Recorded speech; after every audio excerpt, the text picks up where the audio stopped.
Series নিশ্চিত করতে মিরপুরে কাল ওয়েস্ট ইন্ডিজের মুখোমুখি হবে বাংলাদেশ। একাদশে 4 স্পিনার খেলানোর আভাস, ড্রপ করা হতে পারে তাসকিন আহমেদকে।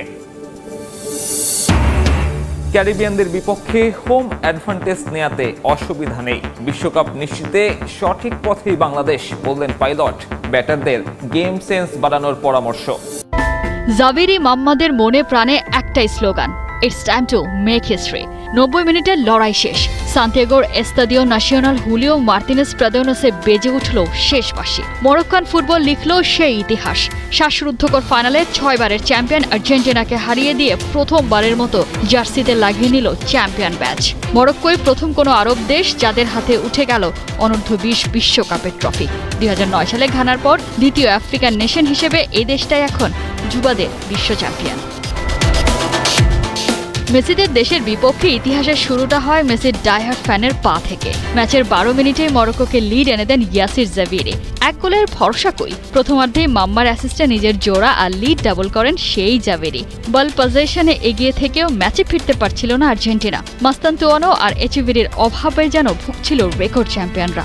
বিরতির পর হ্যাটট্রিকের সুযোগ মেলে জাভেরির, তবে এবেলায় আর তার হয়নি। শেষমেশ 2 গোলের জয় নিয়ে আর্জেন্টিনাকে কাঁদিয়ে উৎসবে মাতে মরক্কানরা। বয়সভিত্তিক দলে মরক্কোর এই বাজিমাত ফ্লুক নয়। গ্রুপ স্টেজ থেকে ফাইনালে আসতে মরক্কো হারিয়েছে ব্রাজিল, স্পেনের মতো জায়ান্টদের। দেশে আছে ইয়াং ট্যালেন্ট খুঁজে বের করার কারখানা। বিশ্বের টপ 3 একাডেমির একটা ষষ্ঠ মোহাম্মদ ফুটবল একাডেমি, যেখানে মেলে বিশ্বমানের প্রশিক্ষণ সুবিধা। বিশ্ব ফুটবলের নায়েফ নাসিরিদের উঠে আসা এখান থেকেই। 2005 সালে শেষবার অনূর্ধ্ব-20 বিশ্বকাপে খেলেছিল মরক্কো, যেবার চ্যাম্পিয়ন হয়েছিল মেসির আর্জেন্টিনা। 20 বছর পর ফিরেই শিরোপা জয়ের এই অবিশ্বাস্য কীর্তি গড়ল মরক্কো, সেই আর্জেন্টিনাকে হারিয়েই। অনুজদের মন ভাঙার দিনে কাঁদছেন লিওনেল মেসিও, দিয়েছেন বার্তা। মাথা উঁচু রাখো বন্ধুরা, তোমরা দুর্দান্ত একটা টুর্নামেন্ট খেলেছ। আমরা সবাই চেয়েছিলাম তোমাদের হাতেই কাপটা উঠুক, তবে তোমরা আমাদের যা কিছু দিয়েছ সেই আনন্দই অনেক বড় পুরস্কার। তোমরা যেভাবে নীল সাদাকে হৃদয় দিয়ে রক্ষা করে চলেছ তা দেখে আমরা গর্বিত। বাংলাদেশ ক্রিকেটের জন্য বড় সুসংবাদ, লিটন দাস ইনজুরি থেকে অনেকটাই সেরে উঠেছেন। এই টি-20 অধিনায়ক ব্যাট হাতে অনুশীলন করেছেন মিরপুরে। এশিয়া কাপের সুপার 4-এ শ্রীলঙ্কার বিপক্ষে ম্যাচে ইনজুরিতে পড়েন লিটন। খেলা হয়নি আফগানিস্তান সিরিজ, রাখা হয়নি ওয়েস্ট ইন্ডিজের বিপক্ষে ওয়ানডে সিরিজেও। অবশেষে প্রায় 1 মাস পর ব্যাট হাতে ফিরতে যাচ্ছেন এলকেডি। বেশ স্বাচ্ছন্দ্যে ব্যাটিং অনুশীলন করতে দেখা যায় তাকে। ক্যারিবীয়দের বিপক্ষে 27 অক্টোবর থেকে শুরু হতে যাওয়া টি-20 সিরিজ দিয়ে মাঠে নামার সম্ভাবনাও তৈরি হলো লিটনের।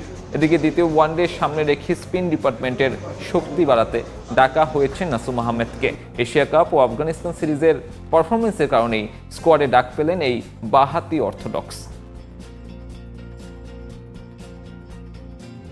মিরপুর স্টেডিয়ামের কালো মাটির উইকেটকে অনেকেই ব্যঙ্গ করে ডাকেন ধানক্ষেত।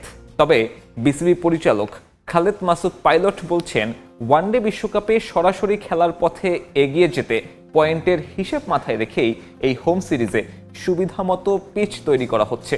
যদিও আইসিসি কিংবা এসিসি ইভেন্ট বিবেচনায় দেশে আরও ভালো উইকেট তৈরির আহ্বান জানান পাইলট।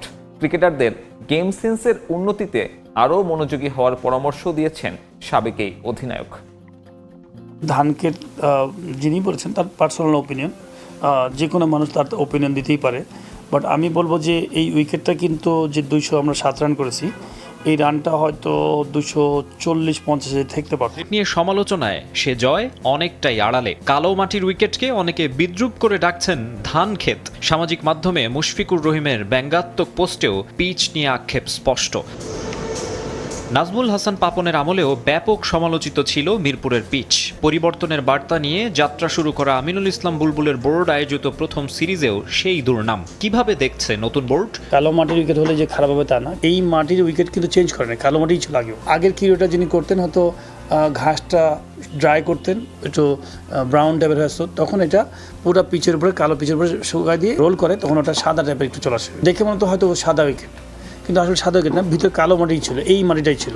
নেগেটিভ জিনিসটা সোশ্যাল মিডিয়াতে হোক, মিডিয়াতে প্রচার করতে খুব বেশি পছন্দ করি। আফগানিস্তানের সাথে বাংলাদেশ টিম হেরে আসছে, এই মুহূর্তে আপনি হোম অ্যাডভান্টেজ আপনি তো নেবেনই। ওয়েস্ট ইন্ডিজের সাথে সিরিজটা জিতাটা খুব ইম্পর্টেন্ট। ওয়ার্ল্ড কাপে যদি আপনি খেলতে চান, সুপার 8-এ যদি ঢুকতে চান, তখন কিন্তু এই উইনিংগুলোও কিন্তু আপনার পয়েন্টস কাউন্ট হবে। বিতর্কিত গামিনী ডিসিলভার পর নন্দিত কিউরেটর টনি হেমিংয়ের তত্ত্বাবধানেও সেই স্লো উইকেট। এমন পিচে হোম সিরিজ খেলে আইসিসি বা এসিসির ইভেন্টে গিয়ে ভরাডুবির ঘটনা অতীতে হয়েছে বহুবার। তাই প্রশ্ন জাগে, বিশ্বকাপে সরাসরি কোয়ালিফাই করেও বা কি লাভ?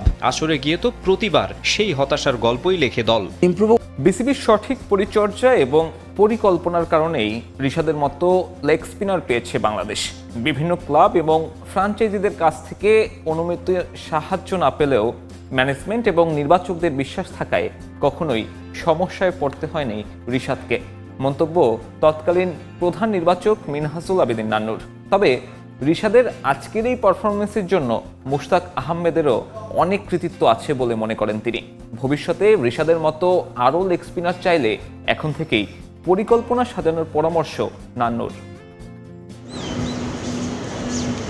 রিশাদ হোসেন 2023 সালে প্রথমবার লাল সবুজের জার্সি গায়ে দেন এই লেগ স্পিনার। অনেকটা তৎকালীন হেড কোচ চান্দিকা হাতুরু সিংহের ইচ্ছা পূরণ করতেই তাকে বাধ্য হয়ে একাদশে নেয় টিম ম্যানেজমেন্ট। বল হাতে দারুণ কিছু করতে না পারলেও নিজের সম্ভাবনার কথা জানান দেন তখনই।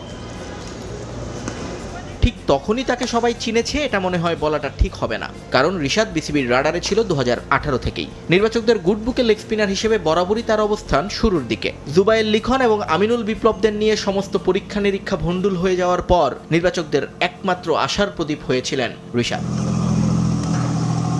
কিন্তু কখনোই ঘরোয়া সার্কিট থেকে কোনো সাহায্য পাননি রিশাদ হোসেন। কোনো ক্লাব কিংবা ফ্র্যাঞ্চাইজি দলে টানতে চাইতো না রিশাদকে। নিলেও দিনের পর দিন বসিয়ে রাখা হতো বেঞ্চে। দলে রাখলেও পেতেন না পর্যাপ্ত বোলিং কিংবা ব্যাটিং। টাইগার কোচিং স্টাফে থাকা বর্তমান সিনিয়র সহকারী কোচ সালাউদ্দিনের বিপিএল চ্যাম্পিয়ন টিমের অংশ হয়েও ম্যাচ পাননি রিশাদ। বলা হয়েছিল টিম কম্বিনেশনে করেছিলাম, তখন কিন্তু ওর জন্য একটা ক্লাবও কিন্তু আমরা তৈরি করতে পারি না যেখানে রেগুলার খেলবে। তো অনেক কিছু স্ট্রাগল করে কিন্তু আমরা একটা সময় এসে কিন্তু ওকে একটা জায়গায় দাঁড় করেছে, হাই পারফরমেন্সে যথেষ্ট ভালোভাবে নার্সিং করিয়েছে। তো আমার মনে হয় যে এই সমস্ত দিক করে কিন্তু ওকে একটা জায়গায় আমরা নিয়ে এসেছি। এখন বিশ্বমানের কোচ মুশতাক আহমেদের সাথে কিন্তু কাজ করে যাচ্ছে, অনেক ডেভেলপ করেছে। তো আমার মনে হয় যে কনসিস্টেন্ট যদি একটা ভালো প্রসেসের মধ্যে থাকে, আরও ভালো ক্রিকেট ওর থেকে আমরা দেখতে পারবো। পাকিস্তানের বিমান হামলায় আফগানিস্তানের 3 ক্রিকেটার মৃত্যুর ঘটনায় আইসিসির দেয়া বিবৃতির তীব্র সমালোচনা করেছে পাকিস্তান। বিশ্ব ক্রিকেটের নিয়ন্ত্রক সংস্থার বক্তব্য পক্ষপাতদুষ্ট বলে মন্তব্য করেছেন পাকিস্তানের তথ্যমন্ত্রী আতাউল্লাহ তারার। এ ঘটনায় সুষ্ঠু তদন্ত ও বিচারের দাবি করেছে আফগানিস্তান ক্রিকেট বোর্ড।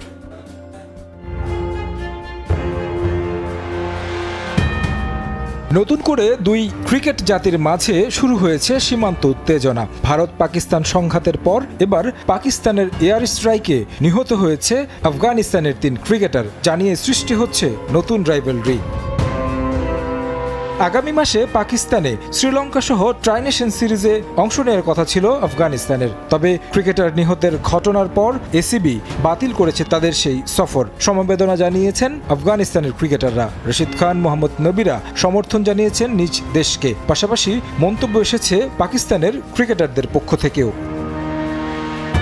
এর মাঝে বিষয়টি নিয়ে আনুষ্ঠানিক বিবৃতি দিয়েছে আন্তর্জাতিক ক্রিকেট কাউন্সিল, যেখানে দুঃখ প্রকাশ করা হয়েছে কবির আগা, সিবগাতুল্লাহ এবং হারুনের মৃত্যুতে। যেখানে বলা হয় আফগানিস্তানের পাকতিকা প্রদেশে এয়ার স্ট্রাইকে 3 ক্রিকেটার ও সাধারণ মানুষ হতাহত হয়েছেন। 3 জন ক্রিকেটার প্রীতি ম্যাচে অনুশীলন করে বাসায় ফিরছিলেন। তাদের পরিবারের প্রতি আমাদের সমবেদনা। আইসিসি সবসময় আফগানিস্তানের পাশে আছে।